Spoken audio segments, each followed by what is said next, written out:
It's about the restoration of our republic. We want to educate, encourage, enable the power. We stand for integrity, honesty, self-reliance, self-defense, and most importantly, no compromise on our foundational principles. This is America's Voice Now. Find America's Voice Now on Facebook and at americasvoicenow.org. Here's Michael Evans.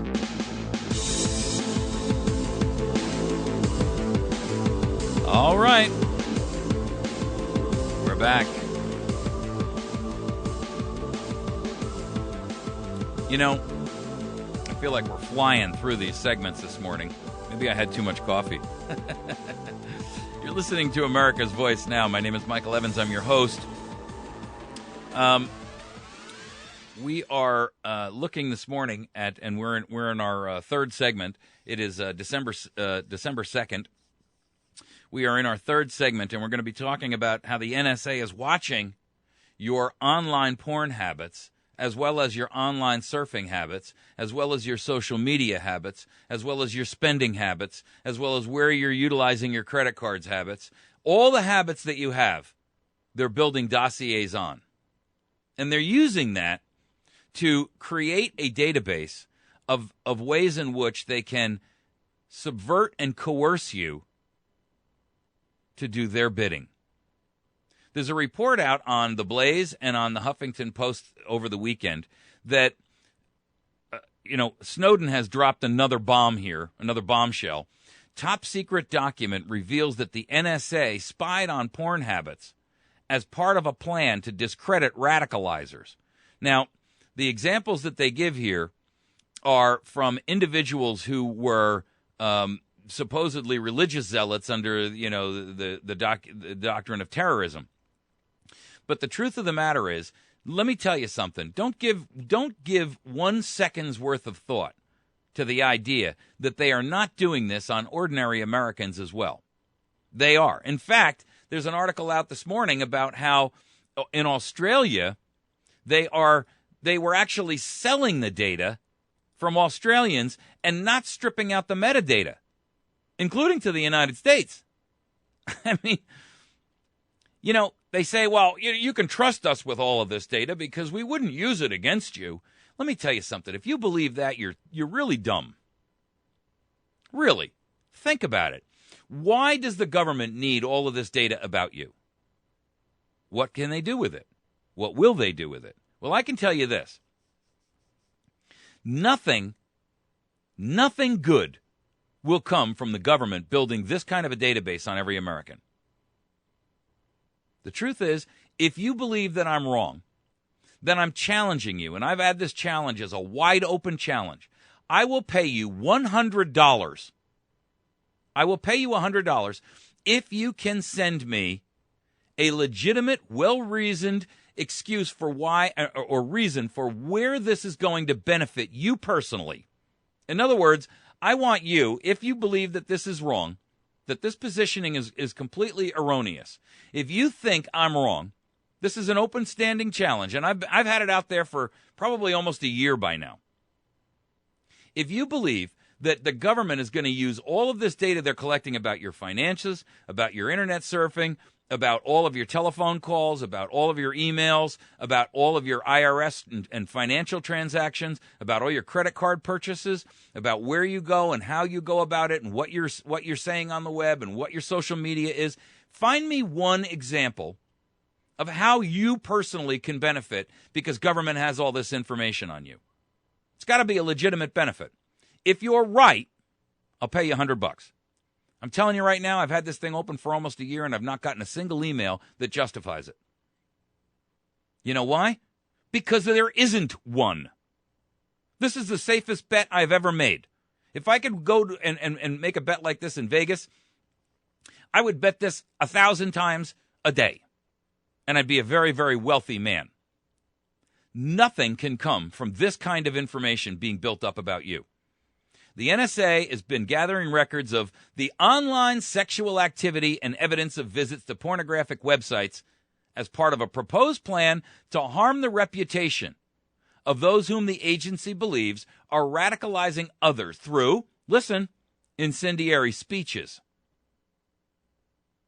Now, this is a top-secret NSA document dropped by Edward Snowden, another one. You notice how, by the way, the media is not talking a whole lot about this. The Huffington Post is talking about it, but all the rest of them are silent about it. The document says that they identified 6 specific targets, all Muslims, as, quote, exemplars of how personal vulnerabilities can be learned through electronic surveillance and then exploited to undermine a target's credibility, reputation, and authority. Now, let's just take a look at that for a moment. First of all, it doesn't require that you visit a pornography site for them to undermine your credibility, reputation, and authority. It could be anything. It could be something as simple, and we've already seen examples of this. There was the example of that couple who were going to look at knapsacks. The husband was looking at knapsacks on the web. The wife was looking at pressure cookers around the time of the Boston bombing, and they got a visit by their FBI. Yeah, she's looking up pressure cookers. He's looking up knapsacks, and the two of them looked like they were part of the Boston bombing game. So they get a visit by the FBI, who knocks on their door and says, excuse me, but we noticed these searches are going on, and we don't know who's really responsible. Turns out he had no idea she was looking at pressure cookers, and she had no idea he was looking at knapsacks. I mean, don't you see it, people? Let your mind free for a moment. The credibility, reputation, and authority of undermining or undermining those of people does not require that you visit, blatant online pornography sites. Could be anything. Could be that link that you click that says, look at the top 20 swimsuit models in Sports Illustrated. I mean, look, the truth of the matter is all they've got to do is make the accusation. It's up to you to defend it. Meanwhile, your credibility is destroyed. And if you don't think for 2 seconds that they're not going to utilize this, how about when you go to online gambling websites? Well, they just legalized gambling in New Jersey online. They're trying to do it in Vegas right now. So think about that for a moment. You go online and gamble, and suddenly, when you try to run for office, somebody leaks that data to your opposition and says, aha, this girl looks at online gambling websites. This guy has been looking at online pornography. They don't tell you that the pornography was the swimsuit edition. All they got to do is throw the word pornography out there, and boom, your credibility is dead. Don't you even understand what is really going on here? The idea that this will be used, and they use the words, viewing, among the vulnerabilities listed by the NSA that can be effectively exploited are viewing sexually explicit material online and using sexually explicit persuasive language when communicating with inexperienced young girls. That's related to these 6 alleged terrorists they were looking at. But recognize what's going on here. Sorry. Recognize what's going on here. This is a program, not for 6 isolated terrorists out there in some, living in a cave somewhere. This is a program that is being utilized, not just for people sit there and say, well, listen, I don't think they're really caring about what pornography is set up. I'm telling you, you're wrong. I'm telling you, you're wrong. I'm telling you that it won't even be, you go to Victoria's Secret to shop for something for your wife. And that can be classified as what? Aha, sexually explicit. You don't even get it, because it's not a question of whether or not you really did something right or wrong. It's a question of how can it be construed or skewed to make it look like something it wasn't. The truth is, we already know that they have been trying to set up liberty and freedom advocates with child pornography images sent to them in email. I mean, these guys reported it to the FBI, and they were proven to be accurate. They were sending them messages in email with attachments. And the attachments contained child pornography.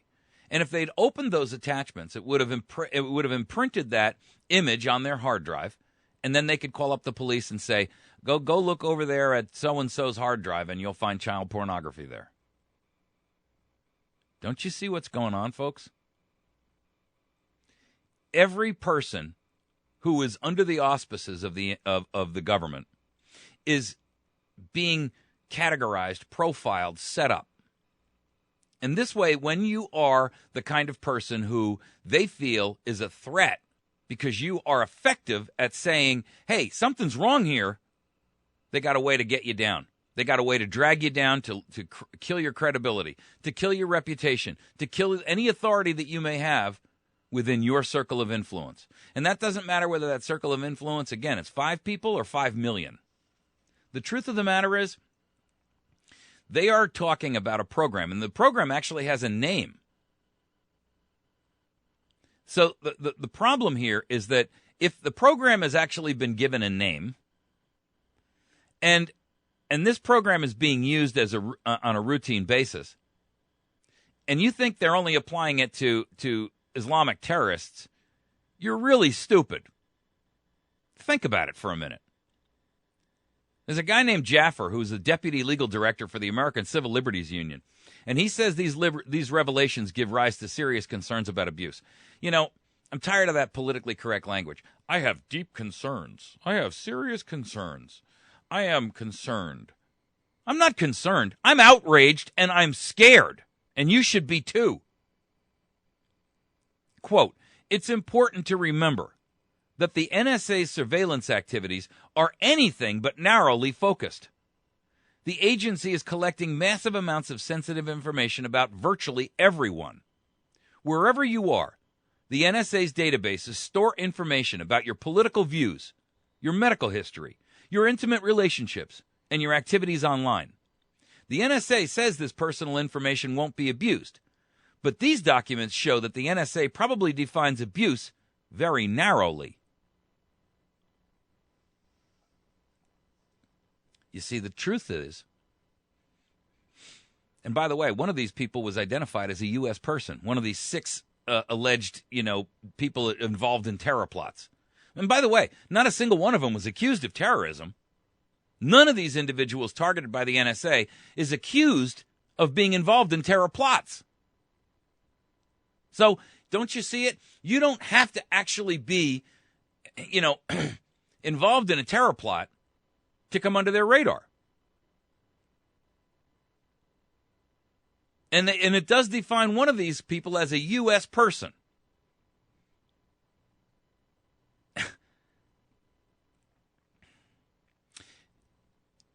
The truth is that at this stage in the game, what we have to recognize is that your government is working to identify and profile everyone. This is the precursor steps. These are the ingredients required for tyranny. 1, you know everyone out there. 2, you've got all kinds of information about them. 3, that you have a system whereby they must interact with it. Healthcare. Because once they are imported into the system, there's no escape.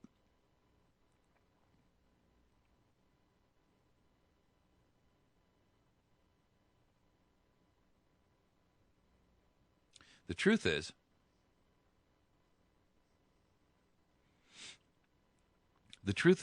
that your government, at this point, is an enemy of the state, of liberty and freedom. And I don't know how else to say it. I don't know any polite way to say that our nation is operating in open and blatant treason. They are working openly to subvert the Constitution, to strip you of your rights. They are doing everything in their power to separate you from your God-given natural law rights. Meanwhile, they go out there and do whatever they want. They're in secret talks with Hezbollah. They've been in secret talks on the TPP, the TTIP, with Iran over the course of the last year on this nuclear thing. They're out there inserting Common Core into your kids' schools. They're not doing what they should be doing to actually protect us. They're doing everything that they're doing so that they can strip you of your rights. In fact, it just came out that the U.S. government was caught using pirated software for the military, and they settled for $50 million. If you did that, you'd be in prison for 10 years. And if you were a corporation that did that, the truth is that the requested amount, which was $240 million, the government would have backed the software manufacturer and said, you've got to pay the full $240, plus penalties, plus interest, plus whatever else we can hit you for as a penalty on the government side as a fine. But the government says, well, it's okay for us to pirate software, just not you.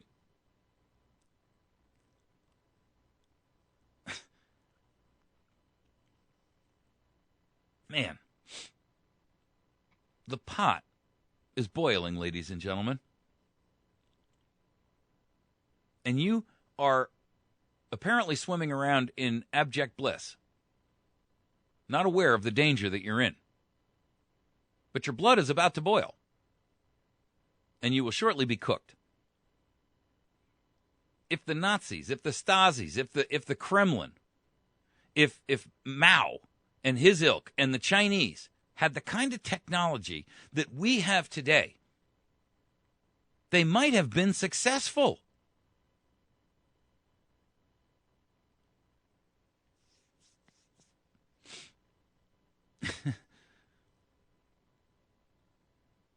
The truth is, the chairman of the Intel subcommittee, and I put a video up on America's Voice Now and on Facebook about this, Senator Dianne Feinstein and Rep. Mike Rogers are telling Candy Crowley from Communist News Network, CNN, that we're not safer from terror today.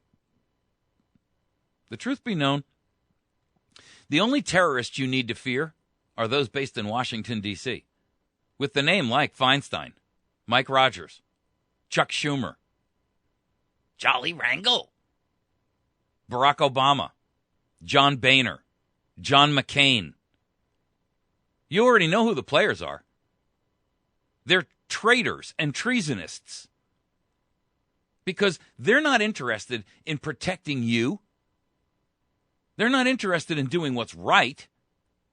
They're only interested in, one, annexing more and more and more and more power, annexing all of your information together so that they can utilize it against you, and to subvert and subjugate the American population.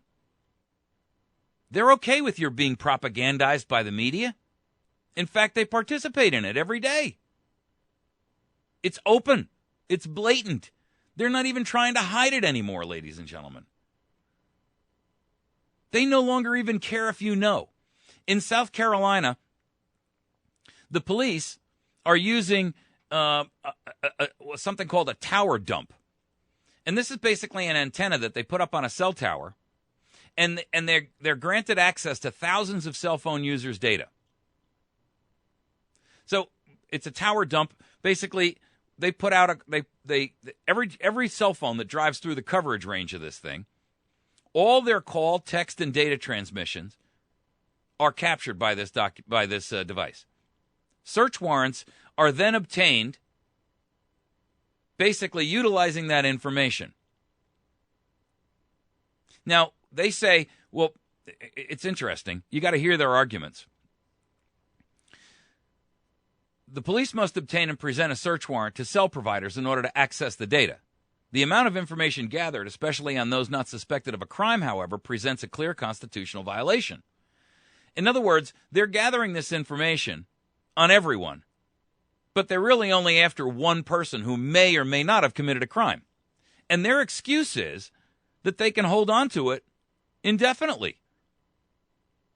According to the Richland County Sheriff's Department, innocent cell users, listen to this, have nothing to fear, but apparently waive their rights once their data connects to a cell tower. Quote, somebody's innocent phone tower data. We don't need that. We don't want that. We don't care for it, says Sheriff Leon Lott. We're not infringing on their rights. When they use that telephone, they understand that the information is going to go to a tower. Really? No, they don't. And they have no idea that you are sitting there collecting all of it.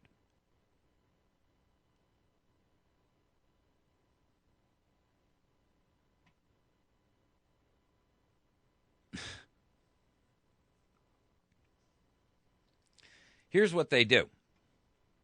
Once the information is captured by them, under South Carolina evidence retention laws, if a suspect is convicted of a crime in which a tower dump was used, police can hold all the information gathered, not just on that individual, but all of it for up to 7 years, including the data of all the innocent cell phone users.